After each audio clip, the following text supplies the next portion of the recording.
अस्सलाम वालेकुम। तो मैं आपको आज लैब 7 दिखाता हूँ। तो ये देखें हमारी लैब 7 है। अच्छा, तो इसको मैं आपको चला कर दिखाता हूँ।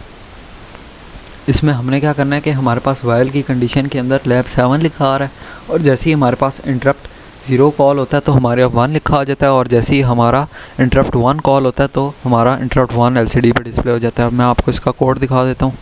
तो ये इसका कोड है। इसके अंदर हमने क्या किया, पहले इसकी एलसीडी की लाइब्रेरी डाली, उसके बाद हमने पोर्ट डी को इनपुट करा दिया, और पोर्ट डी की पिन 2 और पिन 3 को आउटपुट हमने कराया। इसके बाद फिर हमने क्या किया कि हमने ट्रिगर कर दिया कि इंट 0 किसी भी लॉजिक पर एक्टिवेट हो जाएगा।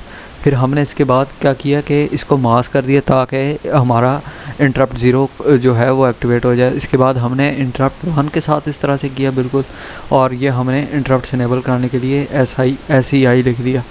अच्छा, अब वाइल की कंडीशन में जो वहाँ पे लैब 7 लिखा हुआ था वो हमने वाइल की कंडीशन में लिखा दिया, और जैसे ही हमारे पास इंटरप्ट कॉल होगा तो ये देखें इंटरप्ट 0 का वेक्टर हमने बनाया, और इसके अंदर हमारे पास लिखा हो जाएगा इंटरप्ट 1, और हमारे पास डिस्प्ले हो जाएगा जो हमारा इंटरप्ट आ रहा है जो कि 0 है।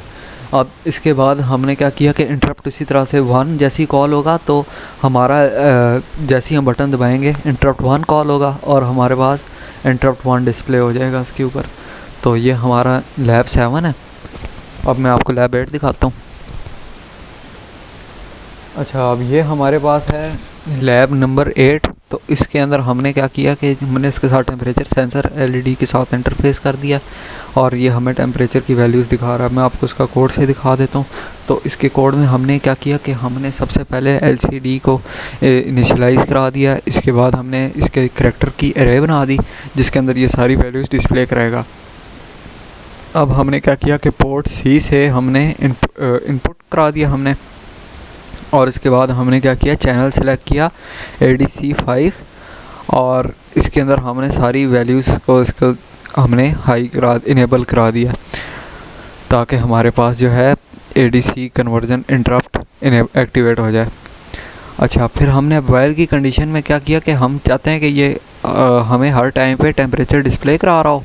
तो हमने क्या किया कि इसको सबसे पहले ADC RA से हमने इसको इनेबल कर दिया, और फिर वाइल की कंडीशन में हमने क्या किया कि जब तक इसकी वैल्यू हमारे पास ADC और SRA और ADIF की वैल्यू जब तक हमारे पास जो है 0 तक नहीं होती, उस वक्त तक हमारे पास ये वैल्यू हमें शोर कराता रहे। और ये हमने इसका फार्मूला लगाया है ताकि हमें ये डिटेक्ट सेंसर से वैल्यू हमें बता रहा हो टेम्परेचर की। और ये हमारे पास कर्सर सेट हो गया, और इस पर हमारे पास वैल्यू डिस्प्ले करा रहा है, और साथ में इसके डिले हमारे पास आ गया। ये हमारे पास हो गई लैब 8। अच्छा, अब हमारे पास यहाँ पर लैब नंबर 9 है। तो इसके अंदर हमने क्या कराया कि हमने क्या करना था कि एलसीडी को हमने 0 से ग्लो करवाना था हाईएस्ट पॉइंट पे, और उसके बाद ये दोबारा हमारे पास 0 होना चाहिए। तो ये देखें हमारे पास शुरू में एलईडी बिल्कुल इसकी ब्राइटनेस कम होती है, फिर इसके बाद फुल हाई होती है, और उसके बाद 0 पे आ जाएगी। ये देखें, और अब दोबारा से वो प्रोसेस रिपीट हो रहा है। तो मैं आपको इसका कोड दिखा देता हूँ। इसके कोड में हमने क्या किया कि सबसे पहले इसका बॉड रेट सेट हो गया हमारे पास, फिर हमने इसकी इंटरप्ट की फ़ाइल इंक्लूड करा दी। अच्छा, अब हमने इसका क्या किया कि हम चाहते हैं कि इसकी ड्यूटी साइकिल हमने इसको 0 सेट कराई, और इसका वेरिएबल हमने डबल रखवा दिया। तो अब हम क्या करेंगे कि पोर्ट डी को हमने इसकी पिन 6 को, क्योंकि ये हमारे पास इधर देखें आप पिन 6 के साथ लगा हुआ है, हमारे पास ये एलईडी पिन 6 के साथ है। तो हमने पिन 6 से हमने क्या करानी है, आउटपुट ले रहे हैं।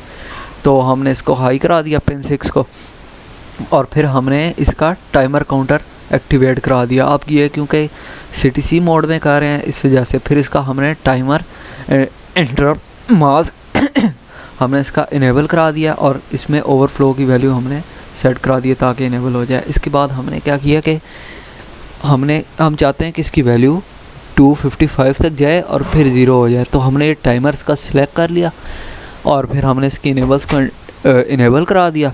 इसके बाद हमने क्या किया कि टाइमर B जो है इसके अंदर हम चाहते हैं कि इसका जो इंटरप्ट जैसे ही इनेबल हो तो हमारे पास वैल्यू आना शुरू हो जाए। तो अब हमने क्या किया कि सबसे पहले वाइल की कंडीशन में हम क्योंकि चाहते हैं कि ये पहले इसकी ज़ीरो से वैल्यू हाई हो और फिर दोबारा वहाँ से स्टार्ट हो जाए, तो हमने जैसे इसकी वैल्यू को हमने वाइल के लूप में डाला कि ताकि जब तक हमारे पास ड्यूटी साइकिल बढ़ता रहे, ये इसका रेट है कि मतलब जितना हम इसको तेज़ी से बढ़ाएंगे, मतलब इसकी जगह मैं 50 कर लूँ तो ये तेज़ी से इसकी वैल्यू फुल होगी और फिर ज़ीरो पे जाएगी। तो हमने इसकी कंडीशन रख दी कि अगर इसकी वैल्यू 100 से ज़्यादा है तो इसकी वैल्यू दोबारा ज़ीरो हो जाए, फिर ज़ीरो पे जाएगा, फिर 255 तक जाएगा, सॉरी 100 तक जाएगा। फिर अब हमने इसमें क्या किया कि टाइमर हमने वो डिले वाला यहाँ पर डाला है, तो इधर से हमारे पास चेंज होगा। अच्छा, अब हमने क्या किया कि इसका हमने यहाँ पर इनेबल कराया था CS00 के एनी चेंज पर ये एक्टिवेट हो जाए, हाई से लो या लो पे हाई। अब हमने इसके अंदर ड्यूटी साइकिल की वैल्यू डाल दी, तो ये हमारे पास लैब 9 हो गया। Thank you.